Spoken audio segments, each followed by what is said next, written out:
வணக்கம். பத்திரிகை ஊடக நண்பர்கள், மேடையில் இருக்கக்கூடிய எல்லாருக்குமே வணக்கம். வீரத்தின் மகன் படம் பார்த்தோம். ரொம்ப 25 ஆண்டுகளாக தன்னுடைய சொந்த நாட்டுக்காக போராடும் ஒரு மக்களுடைய கதையை ரொம்ப ஆழமாக காண்பித்த இயக்குனருக்கு மனமார்ந்த நன்றி. ரெண்டாவது, இந்த திரைப்படம் நார்வே திரைப்பட விருது வழங்கும் விழாவில் திரையிடப்படுகிறது அப்படின்னு சொல்லும்போது ரொம்ப ரொம்ப மகிழ்ச்சி.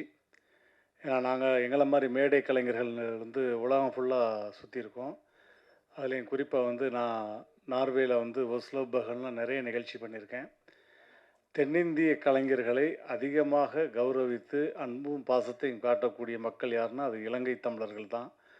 அவங்கள மிஞ்சி வேறு யாருமே கிடையாது. அந்த வகையில் 15ஆம் ஆண்டு இந்த விழாவை நடத்துகிறாங்க.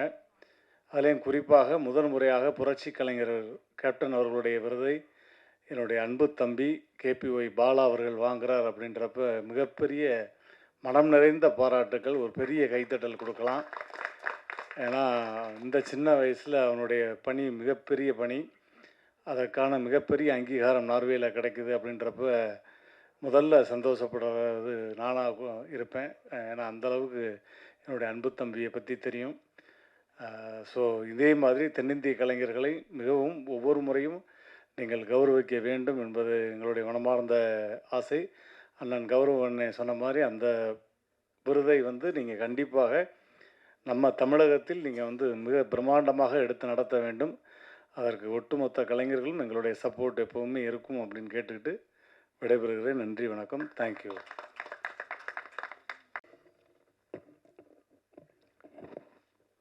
இங்கே வருகை தந்திருக்கக்கூடிய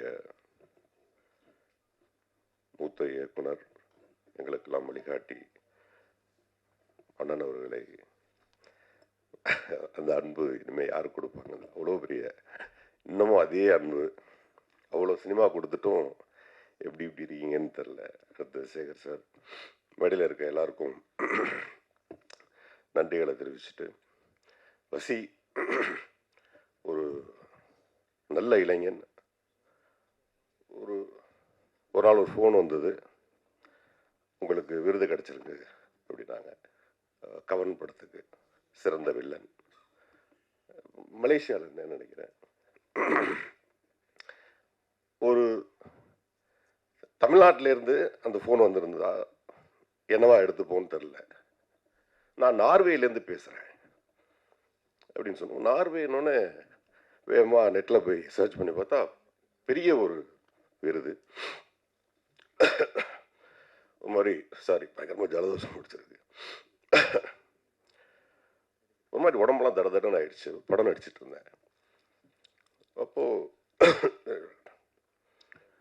கண்ணெல்லாம் கலங்கி பயங்கரமாக இருந்தால் எல்லாரும் கேட்டாங்க, என்னன்னு கேட்டாங்க. மாதிரி நார்வேலேருந்து எனக்கு கவன் திரைப்படத்திற்காக சிறந்த வில்லன் கிடச்சிருக்கு அப்படின்னு சொல்லி கண்ணீர் மல்க சொன்னேன். அவ்வளோ பெரிய ஒரு வேல்யூபிளான ஒரு விருது நார்வே திரைப்பட விருது. இப்போது சார் சொன்ன மாதிரி அந்த திரைப்படத்தினுடைய வேல்யூ என்னுடைய மைண்டில் எப்படி எடுக்கப்பட்டது அப்படின்னா, அது நார்வே அப்படின்னு சொல்லும்போது தான் அப்படி எடுக்கப்பட்டது அப்படின்னு நான் நினைக்கிறேன். அதை ஒரு நேஷனல் அவார்டு, ஒரு ஸ்டேட் அவார்டு, அவர் சொன்ன மாதிரி ஆஸ்கர். ஸோ அந்த மனநிலை நமக்கு கிடைச்சிது. அதனால் 15th இந்த அவார்டு நீங்கள் எப்படி இன்வைட் பண்ண முடியும்னு தெரில. ஆனால் 16th, 17th, 18th எல்லாம் இப்போது நம்ம போர்த்தொழில் டைரக்டர், அயோத்தி டைரக்டர்லாம் நீங்கள் அங்கேயே கூட்டிகிட்டு போனீங்கன்னா இந்த விழா இன்னும் பெருசாகும் தான் என்னுடைய மனநிலை. நீங்கள் அதுக்கு தான் இன்னும் பாடுபடணும்னு நான் நினைக்கிறேன். அதுதான் பயங்கரமாக ஒர்க் அவுட் ஆகணும்னு நான் நினைக்கிறேன். ஏன்னா அந்த அவார்டை என்னால் போய் வாங்க முடியலை. அப்போ அவங்க சொன்னாங்க, நீங்கள் தான் வரணும், உங்கள் செலவில் தான் வரணும்னு சொன்னாங்க. அது கஷ்டம். நம்மளும் ஃபஸ்ட்டு படத்துக்கு பெருசாக சம்பளம் வாங்கலை. அந்த சம்பளம் குடும்ப செலவுக்கே பத்தாதுங்கிறது இங்கே இருக்க டைரக்டர்ஸ்க்கெலாம் தெரியும். அதனால் அந்த விருதெல்லாம் போய் வாங்க முடியாது. ஏன்னா நீங்கள் விருது கொடுக்குறது எல்லா திரைப்பட விருதுகள், பெரும்பாலும் முக்கியமான திரைப்பட விருதுகள் எல்லாருமே வியாபாரமாக பண்ணிகிட்டு இருக்கிற விருதுகளுக்கு தான் வருமானம் இருக்கும். உங்களுக்கு எப்படி வருமானம் இருக்கும்? நீங்களும் விருதுகள் யாருக்கு கொடுத்துருக்கணும்? திரு ரஜினிகாந்த் அவர்களுக்கும் திரு அஜித்குமார் அவர்களுக்கும் கொடுத்துருந்தா உங்கள் விருதும் ரொம்ப பெருசாக பாராட்டப்பட்டிருக்கும், பெருசாக போட்டப்பட்டிருக்கும், நிறைய பணங்கள் வந்திருக்கும். நீங்கள் என்ன பண்ணுறீங்க?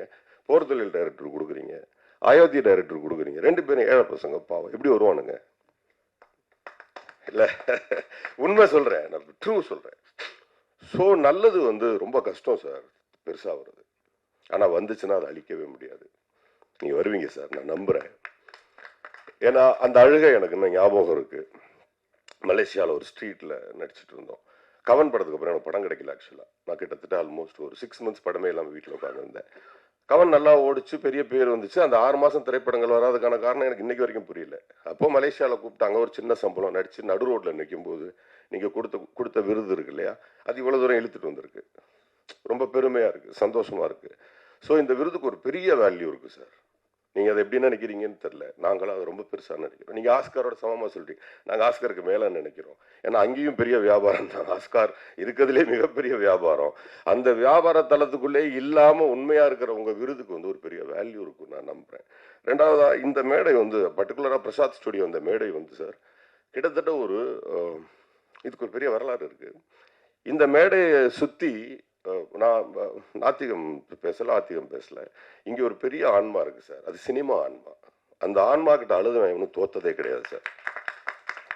நீங்கள் அழுதது என்னன்னு கேட்டிங்கன்னா, நான் ஒரு நல்லது செய்கிறேனே, எனக்கு ஏன் எதுவுமே கிடைக்கல, நீங்கள் அழுதிங்கல்ல, அது ஒன்று கிடைக்கும் சார், நான் நம்புகிறேன். ரொம்ப சீக்கிரமே நார்வே ஃபிலிம் ஃபெஸ்டிவலுங்கிறது ஒரு பெரிய இந்த உலகமே மதிக்கக்கூடிய, ஏன் உங்களுக்கே சில சூப்பர் ஸ்டார்கள் கூப்பிட்டு ஏன் எனக்கு ஒரு விருது தரக்கூடாது என்கிற காலம் ஒரு நாள் மிக விரைவில் வர்றதுக்கு என்னுடைய வாழ்த்துக்களை தெரிவித்துக் கொள்கிறேன். நன்றி.